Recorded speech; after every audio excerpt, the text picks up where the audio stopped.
శ్రోతలకు నమస్కారం. నా పేరు ఇందిర. నేను ప్రతి నెల 4వ బుధవారం శ్రీ మాతారవిందుల ముద్దుబిడ్డలైన కొందరి అనుభవాలను మీ ముందు ఉంచుతున్నాను. శ్రీ మాతకు జ్ఞాపక కుసుమాల కృతజ్ఞతాంజలి అనే ఒక తెలుగు సంకలనం నుండి ప్రతి నెల కొన్ని వ్యాస కుసుమాలను మీకు చదివి వినిపిస్తున్నాను. ఈ నెల శ్రీ ఆస్టర్ పటేల్ గారి నా సువర్ణ జ్ఞాపకాలు అనే వ్యాసాన్ని చూద్దాం. చిత్రా దీది తన ఉపన్యాసంలో మన ఆశ్రమ జీవితంపై ఎంతో సుందరమైన పట్టుగుడ్డలాగా అల్లిన తరుణంలో ఇక మనమేమి మాట్లాడగలమో నాకు బోధపడటం లేదు. నేను ఆమె ఇంచుమించుగా ఒకే సమయంలో ఆశ్రమానికి చేరాము. మా అందమైన ఆనందమైన బాల్యం యుక్త వయస్సు అంతా కూడా శ్రీమాత చుట్టూ తీగలా అల్లుకుని జరిగిపోయింది. అందుచేత చిత్రా దీది అల్లిన చిత్ర యవనికను వింటుంటే నా అనుభూతులు ఎలా ఉంటాయో మీరు సులభంగా ఊహించుకోవచ్చు. మనమందరం ఇప్పటికీ ఆశ్రమంలో ఉన్నందువల్ల ఒకరి అనుభవాలను మరొకరు పంచుకోవడానికి సాధ్యమైంది. ఒక్కోసారి తమ తమ ప్రత్యేక అనుభవాలను బహిరంగపరచడం కష్టసాధ్యమే అవుతుంది. ఎందుకంటే మనకి శ్రీమాతతో ఏర్పరచుకున్న గాఢ సాన్నిహిత్యం అటువంటిది. మరి కానీ ఈనాటికి మనకు కలుగుతున్న అనుభవాలు చకచకా జరుగుతుండటం, వాటికి వివిధ రూపాలు ఉండటం సత్యమైన విషయం. ఈ వైవిధ్యం గురించే నేను ఈరోజు మీతో పంచుకుంటున్నాను. చిత్రా దీది తన ఉపోద్ఘాతంలో చెప్పిన విషయాలు నాకు ఎంతో నచ్చాయి. మన అనుభవాలు కాలాతీతాలు, కేవలం భూతకాలానికి చెందినవి కాదు. శ్రీమాతను గూర్చి మాట్లాడుతున్నప్పుడు ఆమెను ఏదో ఒక ప్రత్యేక కాలానికి కట్టిపడేయడం అసాధ్యం. ఆమె ఒక నిరంతర సత్యజీవి. ఆమె మనతో, మనం ఆమెతో గడిపిన మధుర క్షణాలను కాలానికి పరిమితం చేయలేము. ఈ సత్యాన్ని విస్మరిస్తే అసలు మనం శ్రీమాత గురించి మాట్లాడలేము. జరిగిపోయిన రోజులను ఒకసారి నెమరు వేసుకుంటే, మనం ఆశ్రమంలో ప్రవేశించినప్పుడు 300 మంది యువజనులు ఉండేవారు. వారంతా శ్రీ మాతారవిందులపై, వారి యోగంపై ప్రగాఢ విశ్వాసంతో, అత్యంత భక్తి శ్రద్ధలతో, సంపూర్ణ అంకిత భావంతో సాధన చేస్తున్నట్టివారు. అసలు పిల్లలే లేని ఆ తరుణంలో మేము అడుగుపెట్టాము. అది కూడా 1, 2, 3 అలా. 8 లేదా 9 సంవత్సరాల వయసులో నా అనుభూతులు ఎలా ఉండినాయో మీకు చెప్తాను. ఈనాడు నేను ఎలా భావిస్తానో, ఎలా వ్యాఖ్యానిస్తానో అలా కాకుండా ఆ పిన్న వయసులో ఎలా భావించానో ఆ భావాలను మీ ముందు ఉంచుతాను. మాకు ప్రత్యేకించిన గృహాలు ఉన్నప్పటికీ ఎక్కువ సమయం ప్రధాన ఆశ్రమంలోనే గడిపేవాళ్లం. కేవలం కొన్ని గంటలు మాత్రం ఇళ్లకెళ్లేవాళ్లం నిద్రపోవడానికి. అప్పుడు ఇంకా పాఠశాల ఉండేది కాదు. అసలు మాకు చదువుకోవాల్సిన అవసరమే ఉండేది కాదు. మాకు దొరికిన జ్ఞానం మా జీవితాలు నిండి పొంగిపోయేటంత ఉండేది. ఆశ్రమం ఆరుబయలులో గడిపేవాళ్లం. శ్రీమాత మాతో ఎక్కువ కాలం గడిపేవారు. ఆమె మా శరీరం, మనస్సు, ఆత్మ, మా సర్వస్వాన్ని తమ ఆధీనంలోకి తీసుకుని తీర్చిదిద్దేవారు. ఆమె మానవమాతే కాదు, దివ్యమాత కూడా. మాకు జన్మనిచ్చిన తన్నులు ఉన్నప్పటికీ శ్రీమాత స్థానం అనంతమైనది మరియు గొప్పది. శ్రీ అరవిందుల అస్తిత్వం మాకు సర్వదా ద్యోతకమయ్యేది. చిన్నారి పాపలాగా ఉన్నప్పటికీ వారి గురించి ఎరుక ఉండేది మాకు. వారి గొప్పతనం, సమగ్రత్వం, స్వచ్ఛత ఇవన్నీ మాకు ద్యోతకమే. ఈ భావాలు ఆశ్రమంలోని ప్రతి మూలలో కూడా ద్యోతకమయ్యేవి. ఆశ్రమంలో ఎంతో గొప్ప వ్యక్తిత్వం కలవారు నివసించేవారు. వారిలోని గొప్పతనం ఏమిటో తెలియకపోయినా వారు గొప్పవారనే విషయం మాత్రం మాకు స్పష్టంగా తెలుసును. వారు అంత గొప్ప సాధన చేస్తున్నప్పటికీ మాతో మెలిగిన విధానం నమ్మశక్యం కానిది. వారితో కలిసిమెలిసి జీవించిన విధానమే మా జీవనం, మేము నేర్చుకున్న విద్య. అంతకంటే మాకు కావలసినదేమీ లేదు. వారు మాకు కేవలం ప్రేమను మాత్రమే అందించేవారు కాదు, వారి సంపూర్ణ వ్యక్తిత్వాన్ని నిశ్శబ్దంగా మాపై ప్రసరించేవారు. వారి ప్రేమను, అనుభవాలను చూరగొన్న మాకు వారి పట్ల కృతజ్ఞతాభావం ఉండేది. అలా అంటే అది చాలా తక్కువ మాట. వారి ప్రభావం మా దేహాలపై సాక్షాత్తు గాఢంగా నాటుకుపోయింది. మా జీవితాలలోని సమగ్రత్వం నమ్మశక్యం కానిది. మేము ఆశ్రమంలో పెరుగుతున్నప్పుడు శ్రీమాత కొన్ని విషయాలను అనేక మార్లు పునశ్చరణ చేస్తూ నొక్కి చెప్పేవారు. వాటిలో కొన్నిటిని మీతో పంచుకోవడం అర్థవంతంగా ఉంటుందనుకుంటున్నాను.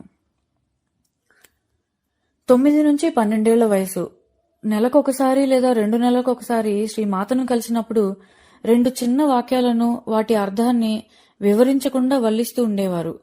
అందులో ఒకటి నీలోని చైతన్య పురుషుణ్ణి కనుగొనాలి, మరొకటి చైతన్యంతో మెలుగు. మరి ఇవన్నీ మాకెలా అర్థమవుతాయి? ఆమె దర్శనం తర్వాత మెట్లు దిగి వచ్చి ఆరుబయట తిరుగుతూ పరిగెడుతూ ఆటలాడుకుంటున్నా సరే మా చెవులలో శ్రీమాత వాక్యాలు రింగు రింగుమని వినిపిస్తూనే ఉండేవి. ఒకసారి మాత్రం ఆ వాక్యాల అర్థాన్ని వివరించేందుకు ప్రయత్నించారు శ్రీమాత.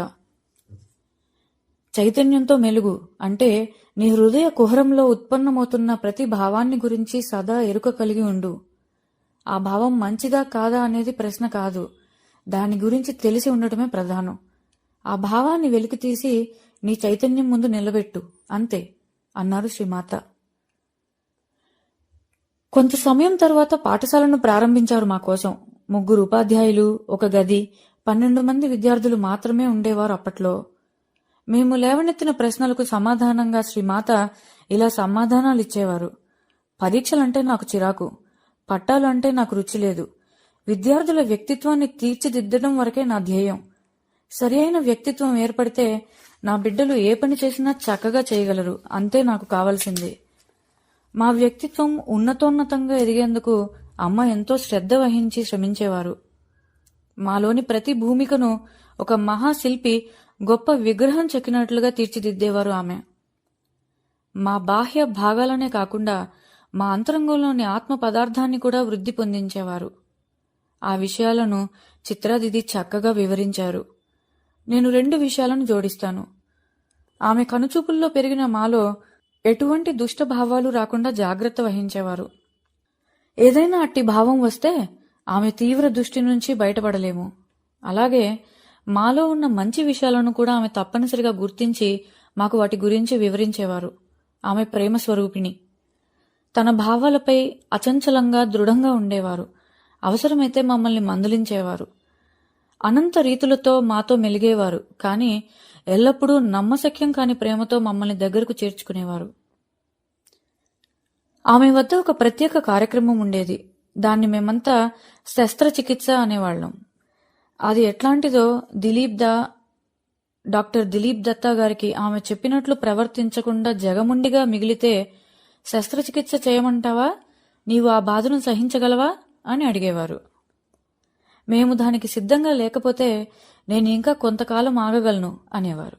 కానీ ఆ విషయాన్ని మర్చిపోయేవారు కాదు. మేము సిద్ధపడగానే నీవు ఇప్పుడు సిద్ధంగా ఉన్నావు, కాచుకోమనేవారు. అదేమిటో మీకు తెలుసా?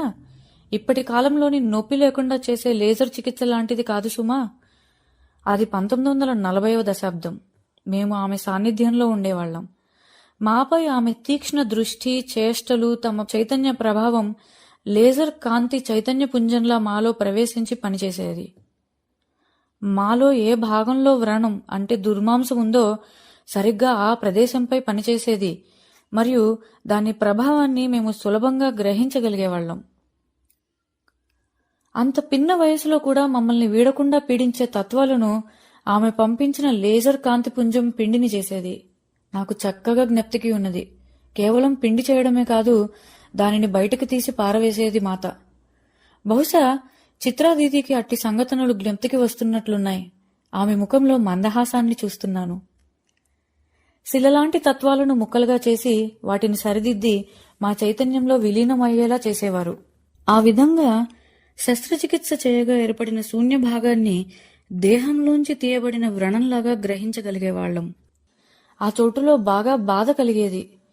దేహంలో గాయాల కంటే చైతన్యంలోని గాయాలు ఎంతో బాధాకరమైనవి. ఇంటికెళ్తున్నప్పుడు సర్వనాశనం అయిపోయినట్లు బాధపడుతూ వెళ్లేవాళ్లం. కాని విచిత్రం ఏమిటంటే కొన్ని ఘడియల్లోనే ఆమె తన ప్రేమతో ఆ శూన్యాన్ని నింపివేసేది. వ్రణం తీసివేసిన చోట ఆమె ప్రేమ నిండుగా కనిపించేది. 2-3 రోజుల తర్వాత మా వైపు చూస్తూ ప్రకాశమయమైన చిరునవ్వు నవ్వేవారు. నా శస్త్రచికిత్సను నీవు చక్కగా భరించావు అనేవారు. ఆమె చిరునవ్వు మత్తుమందులా మాపై పనిచేసేది. శ్రీమాత కనుసన్నలలో పెరుగుతున్న మేము ఆమెని ఒక వ్యక్తిగా కాక ఒక సామూహిక అనంత సత్యమూర్తిగా అభివర్ణించవచ్చు. ఎందుకంటే ఆమె పిల్లలతో ఒక రకంగా ప్రవర్తిస్తే వయసైన సాధకులతో మరో విధంగా ప్రవర్తించేవారు. బహుశా పెద్దవారితో మెలగటం అంత సులభమైన విషయం కాదనిపించేది.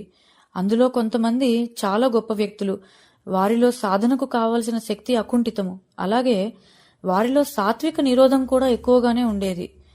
మరి ఒకవైపు పాఠశాల నిర్వర్తించే పనులు, ఆశ్రమంలో నిర్మాణపు పనులు, బ్యాంకులు, ఆశ్రమంలో అనేక విభాగాల ఏర్పాటు, బాహ్య ప్రపంచంతో వ్యవహరిస్తూ, మరోవైపు ఈ గొప్ప వ్యక్తులైన సాధకుల వ్యవహారాలు కూడా చూసుకోవాలంటే మాటలా? అయినా ఆమెకి ఇవన్నీ సమస్యలే కావు.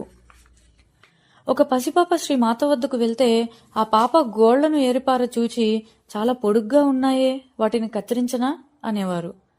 అంతేకాదు, మీరు తొడుక్కునే గుడ్డలు మీ వ్యక్తిత్వానికి సరిపడేలా ఉండాలి అనేవారు. అవి మీ అహాన్ని పెంచేలా కాకుండా సాత్వికమైన అందాన్ని ఇనుమడింపచేసే రంగు, డిజైను ఉండాలి అంటూ ప్రతి విషయంలోనూ పరిపూర్ణత ఉట్టిపడుతూ ఉండాలని పట్టుబట్టేవారు. ఆనాటి విషయాలను గుర్తు చేసుకుంటున్నప్పుడు 4 దర్శన దినోత్సవాలను గురించి ప్రస్తావించకుండా ఉండలేను. ఎల్లప్పుడూ శ్రీ అరవిందులు మాతో ఉన్నట్లే భాషించేది.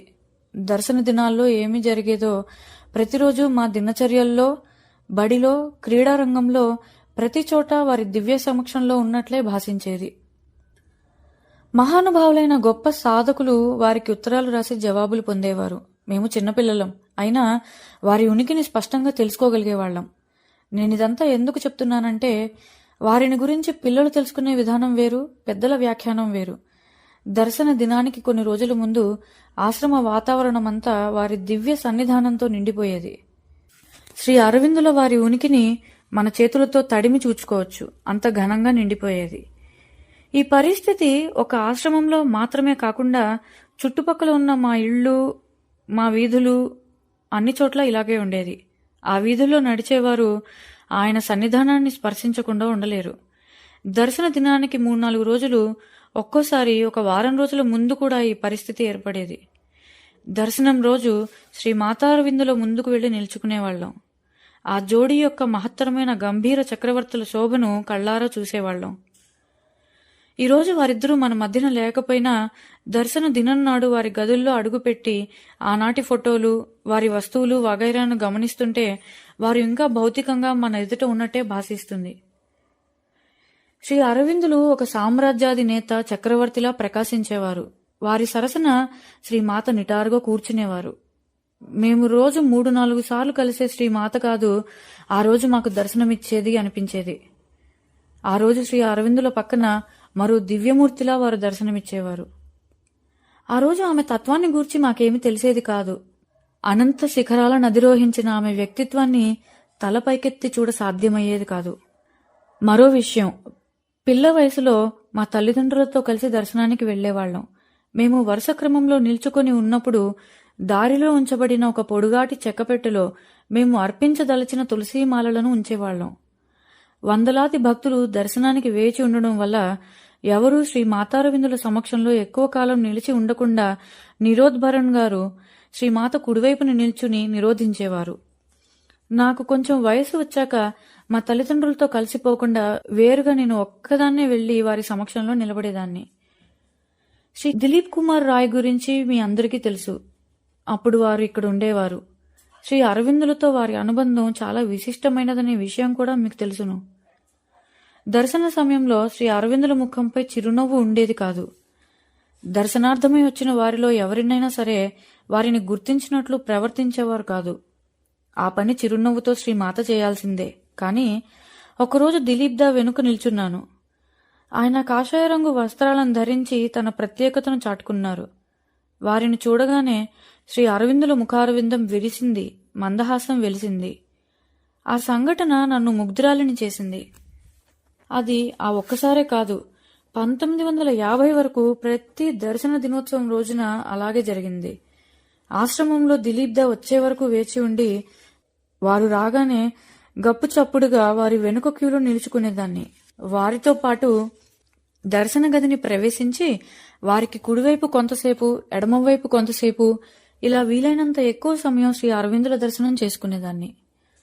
ఒకరోజు 1950 సంవత్సరం డిసెంబర్ 5వ తేదీ ఉదయం మేము లేచేసరికి ఆశ్రమం స్తంభించిపోయింది. మా నాన్నగారికి కూడా ఇంకా చాలా మందికి ఏమైందో తెలియలేదు. మా జగత్తుకు అవసాన కాలం అది. పరిసర వాతావరణంలో ప్రకంపనాలలో ఆ విషయం స్పష్టంగా తెలుస్తోంది. శ్రీమాత అప్పుడు ఎలా కనిపించారంటే మేము ఆ దృశ్యాన్ని చూడలేకపోయాము. మహాసమాధి వరకు ఆ 5 రోజులు వయోధికులైన సాధకులు గంటల తరబడి ఆ గదిలో కూర్చునేవారు. కానీ చిన్న పిల్లలని మాత్రం శ్రీమాత రోజుకొకసారి మాత్రమే రావడానికి అనుమతించారు. అక్కడ మేము చూచిన దృశ్యం ఎలాంటిది? గొప్ప గొప్ప వాక్యాలు అవసరం లేదు. నేనేమని చెప్పగలను? ఆనాడు ఆ దృశ్యాన్ని వర్ణించలేకపోయాము. కానీ శయ్యపై శ్రీ అరవిందుల వారు భౌతికంగా అతి గంభీరంగా శయనిస్తున్నట్లుగా భాషించింది. శ్రీమాత ఎనలేని ఆ ఆఘాతంలో కుంచుకుపోయినట్లుగా మాకు తోచింది. డిసెంబర్ 1950 నెల అంతా అదే పరిస్థితి. మా పెద్దలకే ఏమీ తోచని పరిస్థితి. ఇక మా పరిస్థితి అతి ఘోరంగా ఉండేది. కానీ కేవలం 4 నెలల తర్వాత, అంటే ఏప్రిల్ 1951లో శ్రీమాత శివంగిలా పుంజుకుంది.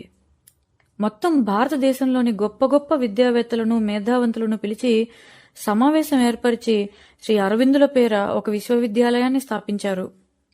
ఆ దశాబ్దమంతా విశ్వసించడానికి సాధ్యం కాని విధంగా ఆ విశ్వవిద్యాలయం దినదిన ప్రవృద్ధమైంది. ఆశ్రమంలోని కార్యక్రమాలు అనేక విధాలుగా ప్రారంభమయ్యాయి. శ్రీ అరవిందుల వాణిని వినిపించేందుకు దేశం నలుమూలలకు ఆశ్రమవాసులను పంపించారు శ్రీమాత. దేశ విదేశాల ప్రఖ్యాత నాయకులు అనేకులు శ్రీమాత దర్శనానికి వచ్చారు. ఏ రీతిగా చూచినా 1950-60 దశాబ్దం నమ్మశక్యం కాని సమయం. ఇక 50 దశాబ్దం తరువాత 60 దశాబ్దం ప్రారంభం రోజులు. శ్రీమాత అష్టసఖులు అనబడే ఒక చిన్న గుంపుతో మాట్లాడి అనేక విషయాలతో పరిచయం చేసేవారు. శ్రీమాత క్రీడారంగానికి గాని మరే చోటకి వెళ్లినప్పుడు కొంతమంది మహిళలు వారితో కలిసి వెళ్లేవారు. ఆ మహిళలలో ఒకరైన వైలెట్ దీన్ ద్వారా నాకు ఈ విషయం తెలిసింది. శ్రీమాత వారితో ఇలా అనేవారు, చూడండి, ఏదో ఒకరోజు నేను చాలా పైకి వెళ్తాను, మళ్ళీ ససేమీరా తిరిగి రాను. అప్పుడు ఆ మహిళలు శ్రీమాత తిరిగి రాకపోతే మరి మేమేం చేయగలం అని అడిగారు. దానికి సమాధానంగా శ్రీమాత, మీరు మీ అంతరంగంలో నన్ను చూడగలగాలి అని జవాబు చెప్పేవారట. ఆ పనిని మేము చేశాం. కానీ దివ్య జనని మానవ మాతృరాలుగా అవతరిస్తే అట్టి వ్యక్తి మనల్ని ఎలా ఆకర్షిస్తుందో ఊహశక్యం కాదు. సదా మనలో ఆ వ్యక్తి ఉంటుంది. కానీ ఒక దివ్యశక్తి మనిషి రూపంలో మన మధ్య తిరుగుతూ, మనతో మాట్లాడుతూ, పనులు చేస్తూ 24 గంటలు మనతో గడిపే ఆ వ్యక్తి మనల్ని ఎలా ఆకర్షిస్తుంది అనేది ఊహాకందని విషయం. అందుచేతనే ఆమె ఇలా అనేవారు, నన్ను మీలో ప్రత్యక్షీకరించడం నేర్చుకోవాలి, సాధన చేయాలి. 60వ దశాబ్దంలో ఇది ప్రత్యక్షంగా జరిగిన సత్యం. ఆశ్రమంలో ప్రతి ఒక్కరికి ఇది నమ్మశక్యం కాని సత్య నిరూపణ. ఇలా జరగగలదని ఎవరూ యోచించలేదు. కానీ అది నిజంగానే జరిగింది. మేము అధ్యాయంలో భాగం పంచుకున్నాం. మేడ మీదకు వెళ్లి మా జన్మదినోత్సవం రోజుల్లో వారి ఆశీస్సులు పొందేవాళ్లం, ఉత్తరాలు వ్రాసేవాళ్లం, జవాబులు పొందేవాళ్లం. అంతరంగంలో శ్రీమాత భాషించే మరో భూమిక 1973 తర్వాత ఏర్పడింది. వారు ఈ చైతన్య పరిమితి అనే గడపను మమ్మల్ని ఎలా దాటించారు? ఈరోజు ఆ సమావేశాన్ని చూస్తుంటే ఆ పరిమితిని స్పష్టంగా దర్శించగలుగుతున్నాను. దురదృష్టవశాత్తు నేను ఆ రోజు, అంటే 1973 నవంబర్ 17వ తేదీ ఆశ్రమంలో లేను.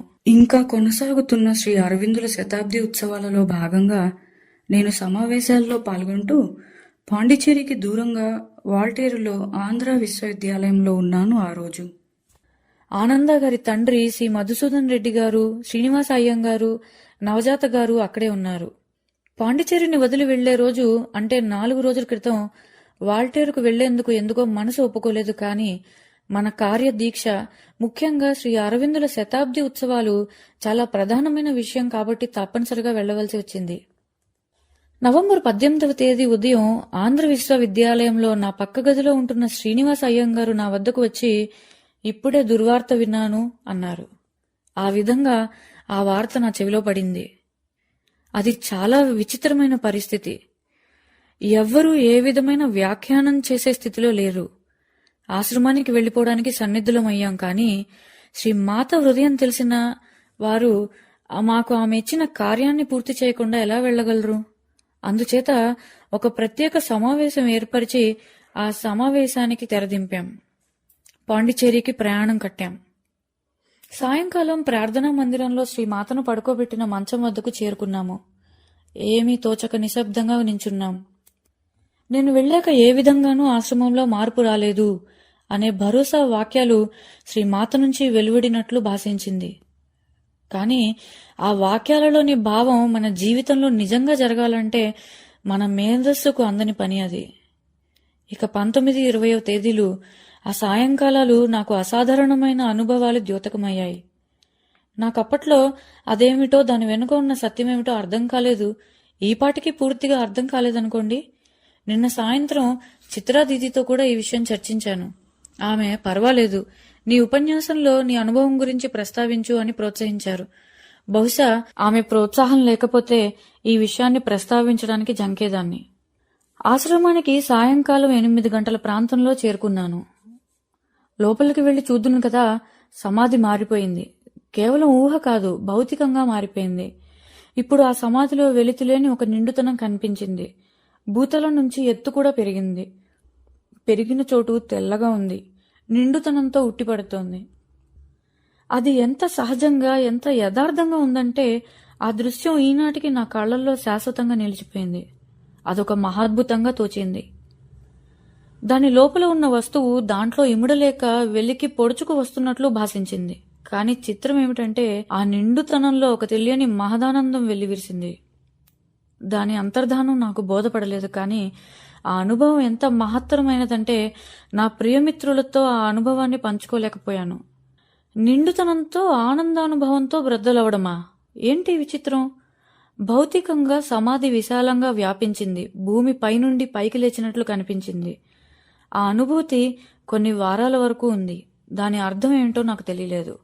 ఎందరో ఆశ్రమవాసులు ఆ రోజు నుంచి ఎటువంటి అనుభూతులు పొందారో వాటిని మీతో పంచుకుంటున్నాను. ఆనాటి నుంచి ఈనాటి వరకు సమాధి తరువాత కొన్ని రోజుల్లోనే ఇలాంటి అనుభవాలు రావడం నిజంగా ఆశ్చర్యకరం.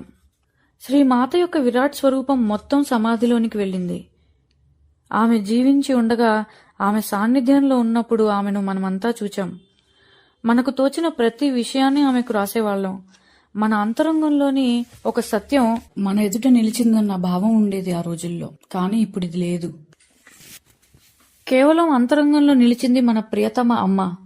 దాని ప్రభావం మన శరీరాలపై ఎలా పనిచేస్తోందో అది ఆశ్రమంలో అంతకుముందు ఉండేది కాదు. ఆ శక్తి అంతరంగాన్ని ఎంత ప్రభావితం చేస్తోందంటే శరీరం తన స్వశక్తిని తిరిగి స్వాధీనం చేసుకున్నట్లు భాషించేది.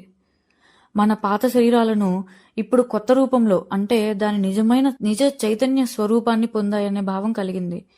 తత్ఫలితంగా మన శరీరాలలో ఎన్ని మార్పులు, సమస్యలు తొలగిపోవడం, శుద్ధిపరచడం, సంస్కరింపబడటం, కొంగొత్త రంగులతో, ప్రకంపనాలతో, ఇవన్నీ మనం గడిచిన 3 దశాబ్దాలుగా చూస్తూనే ఉన్నాం. ఈ ప్రక్రియ పూర్వం కంటే ఎంతో శక్తివంతంగా, ఎన్నో రెట్లు వేగంగా, వడివడిగా జరగడం అనేది గమనార్హం. ఇక నా ఉపన్యాసాన్ని ముగించే ముందు కొన్ని వాక్యాలు. మన అంతరంగంలో జరుగుతున్న మార్పులు ఒకసారి మన చుట్టూ ఉన్న ప్రపంచాన్ని పరికిస్తే విశ్వమంతా ఈ మార్పులకు లోనవుతున్నట్లు స్పష్టమవుతుంది. పదార్థంలో, అణువుల నిర్మాణంలో పూర్తిగా మార్పు వస్తోంది. విజ్ఞాన సాంకేతిక శాస్త్ర రంగాలలో పరిశోధన ఫలితాలను చూడండి, లేదా ప్రపంచంలో మానవ నాగరికత, సంస్కృతి, ప్రపంచీకరణం వగైరాలను లోతుగా పరిశీలించండి. ఈ విషయం విదితమవుతుంది. ఈ ప్రక్రియ రోజురోజుకి వడివడిగా సాగిపోతోంది.